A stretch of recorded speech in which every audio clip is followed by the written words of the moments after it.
What's happening everyone, my name is Alex and welcome back.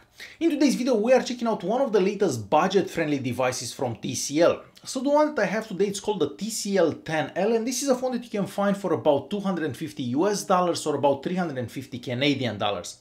And for the price, this phone is impressive in many ways. So inside this device we have the Snapdragon 665, and yes, this may not be the most powerful CPU out there, but when you pair that with 6 gigs of RAM, you get an Antutu score of over 175,000.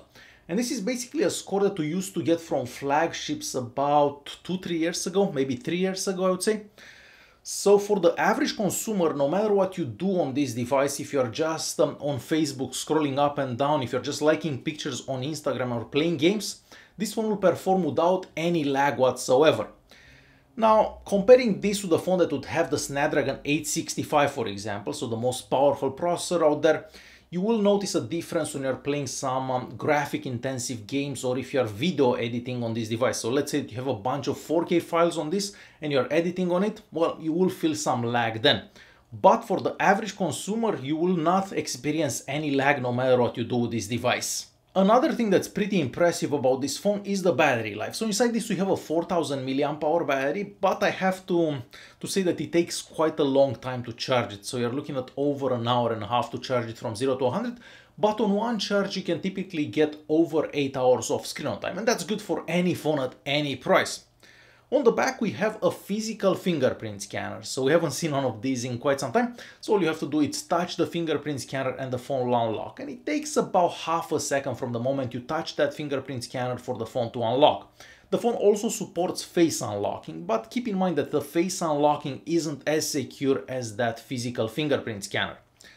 And on the back we also have more cameras than you would get on the latest iPhone 11 Pro. Of course, these cameras aren't gonna be as impressive as the cameras on that iPhone, but you can still take some very impressive pictures with this device. Take a look at these pictures that I took with the macro lens on the back of it. You cannot tell that these pictures come from a phone that's about $250. So very impressive what it can do with that macro lens. Moving on to some portrait mode pictures, once again these ones look really good, the edge detection is really good, the subject is bright enough, the colors are very accurate, so the portrait mode pictures also look extremely good from a phone that's only about $250. Now, I wasn't that impressed by the pictures taken by the ultra-wide lens. If you look on the sides on those pictures, you can see that the pictures aren't that sharp. So I wouldn't exactly use this phone to take pictures with the ultra-wide lens. I find that they just don't look that great, and the main lens can do much better than that ultra-wide lens. Now, you will notice some differences compared to other more expensive devices when you're taking pictures in low lights. So there isn't a night mode that's available. The phone basically kind of switches to a night mode by itself.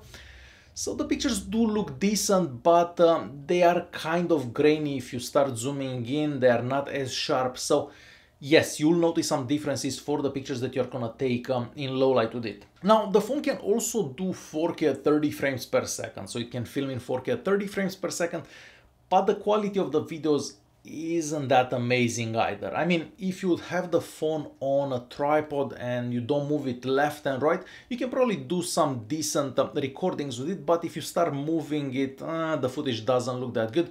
The focus kind of pulses, so not the most amazing phone for video recordings. And once again, if you're recording at night, the videos don't look that amazing. But for $250, I don't think you can go wrong with the cameras on the back of this device. The phone itself doesn't look bad, but it doesn't look anything spectacular. I mean, the back is the same glossy back that we see from pretty much every device these days, and on the front we have a massive 6.53 inches screen. This is an LCD panel that has a 1080p resolution, and yes, the screen does look great, but I wish to get a bit brighter. If you are outside in direct sunlight, it is a bit difficult to see, but that was to be expected for a phone this cheap. So that is my only complaint about the screen. It should have been a tiny bit brighter so you can see it better outdoors. We even have a 3.5mm audio jack at the top here, something that we don't usually see, so if you want to plug in some headphones, you can definitely do that. On the left hand side we have a customizable button, so you can select that button to do whatever you want when you press it once, twice or 3 times. Me personally, I've only set it up so it opens the camera when I press it once. The phone can also take an SD card, so if you have some music or some pictures on an SD card, the phone can take that SD card. And at the bottom here we have the speaker, the microphone, and the USB-C charging port. Unfortunately, whenever you're playing videos, music, or whatever, only the speaker at the bottom works. So even though we have a speaker at the top here, you're only getting sound on the bottom one, which is unfortunate because it would make the experience better to have dual speakers. Now, the speaker at the bottom here sounds decent, but I wouldn't say this is the best sounding speaker that I ever heard. And this is a quick example so you can hear how the speaker sounds.